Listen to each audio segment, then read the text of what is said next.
Hey everybody, this is Molly Cook here with your latest edition of the Marne Report.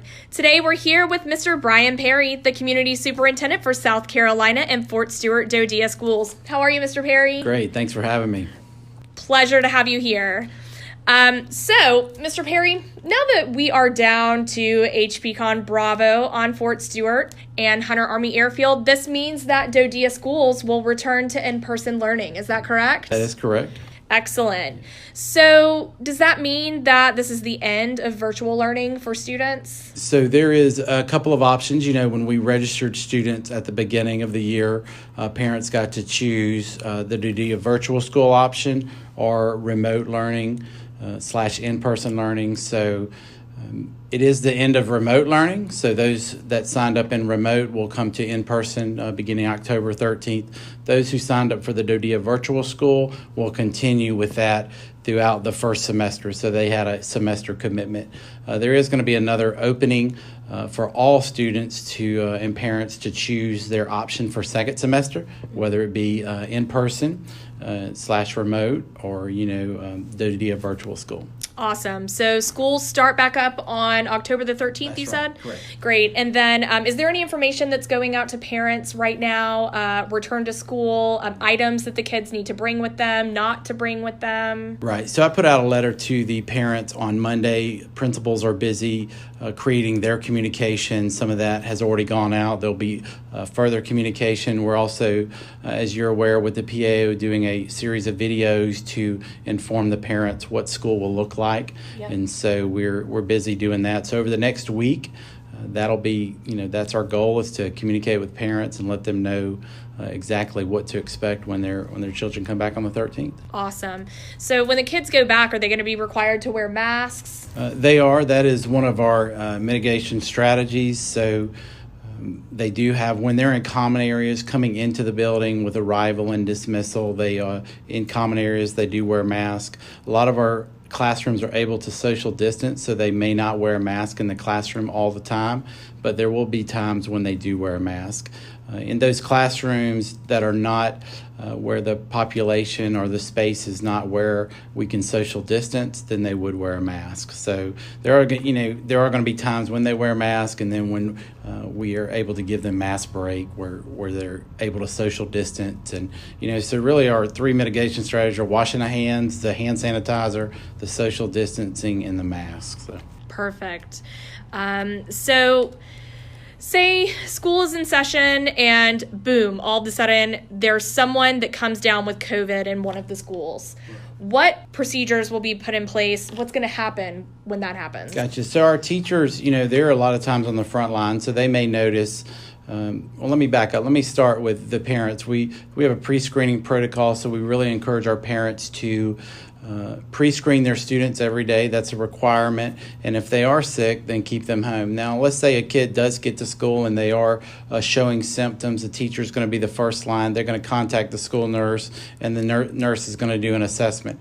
So let's say the student does have symptoms, showing the symptoms of COVID-19, and then we call the parents, and we're asking the parents to pick them up within 30 to 60 minutes. We have a triage or a isolation room that we would put the students in to make sure everyone else is safe. And then at that point, so we have a student that's showing COVID-19 symptoms, we would contact the Wynn Army Hospital. We have contacts over there. We contact and say, hey, we have this student that's showing symptoms.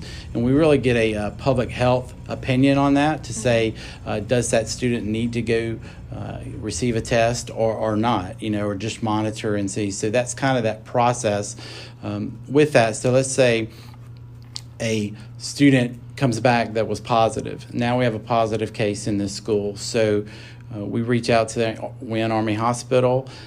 We have Fort Stewart has a contact trace team, and so we'll do some contact tracing within the classroom. One of the things we also do in the schools now is our students used to move freely throughout the building. That's not necessarily the case, so they're in the classroom, and so if there's a positive case, we do that contact tracing in that classroom, and then those parents who were of other students in that classroom, if they are considered high risk, then they would be contacted by the contact trace team. So that's kind of how that process works.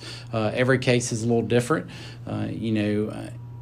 in let's say there were, a number of students that needed to be quarantined, then, there might be a possibility where we have to go with that classroom in a remote learning. So our teachers are very good at remote learning. We're able to swap back and forth if we needed to, but that kind of be a last case scenario, just depending. Yeah. But we're really going to lean heavily on the public health officials to help us with that contact trace. And then, with our communications, work with PAO and our DoDEA PAO on the proper notification for parents. So that was a lot, but I hope that helps out, really have parents that are comfortable that we have a process in place and we're going to work through that process each time. Sure. It's much appreciated. So take me on a little bit of a tour from the moment a student gets dropped off in the drop-off line to getting to their classroom. What is their day really going to look like? You said that they're not really moving freely about the building as much. So what's their day of learning going to be like? Okay. So let's say they are a car rider. So the minute they get out of the car, they're to mask up, to put their mask on. We will have staff there that receive the students. The students come in through the front door. We prop the doors open to get that airflow during arrival and dismissal. And then they come in. We do offer breakfast, so they can go to breakfast, get their breakfast, and they go to they social distance while they're in the lunchroom for breakfast or lunch.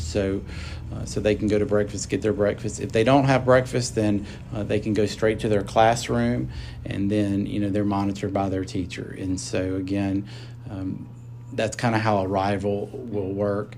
During the day, in a non-COVID environment, students would go to specials once a day, so they might go to art, PE, music. At this time, starting off, we will have the art music teacher go to the classroom to provide the activity, and that way kind of keeps them safe, not moving throughout the building as they normally would. There are, with our mitigation strategy, I'll tell you, at another school, we've opened it up to maybe where one class goes to the art room a week, and that way we can really track those students in case one of them were to get sick. So at first, but really staying in the classroom. When they do go to lunch, they do wear a mask. They get their lunch will order be pre-packaged, and normally they would have choice, but they'll get all of it on their plate real quick. They get it and move out, and they actually have numbers at the lunchroom table, so they all have a number. So number 1 knows where to sit. Number 2, all the way up to 75, they know where to sit. That way that kind of helps with the tracing too. If number 74 were to get sick, then we would know that. So that's all part of the process. And then dismissal, a lot like arrival, they mask up, and because they are moving throughout the building, and we also encourage them to space out. Kids love to get in line, and I don't know, they try to fight who's going to be first in line, but we try to get them to space out, so we'll do that. So. Yeah. Well, it sounds to me like you guys have really been trying as hard as you can to think of everything, and I know that that's greatly appreciated. So between now and when school starts, if parents have questions, where can they go? Is there anyone that they can call or email just to get their, to help them ease their minds with some of the questions they may have with having their kids return? And so I would encourage them to reach out to their school, their principal. They should, I know they have their principal's email, so they're able to call the school or reach out to their principal, with any questions they have, and they'll get them answered. Excellent. Well, is there anything else that you would like to add before we close out? No, just excited to come back to school. Since March, it's been a long time that we've had our kids in school. We know nothing can replace a teacher and a student face-to-face. We've been doing a great job with remote and virtual, but nothing really replaces the kids being in school face-to-face with a teacher, so we're excited about that. Yeah, we're excited too. Well, thank you so much for taking some time out to talk with us today, and we hope that the rest of the school year goes fantastically for you guys. Thank you. That's it for this week's edition of the Marne Report, guys. We will see you next time.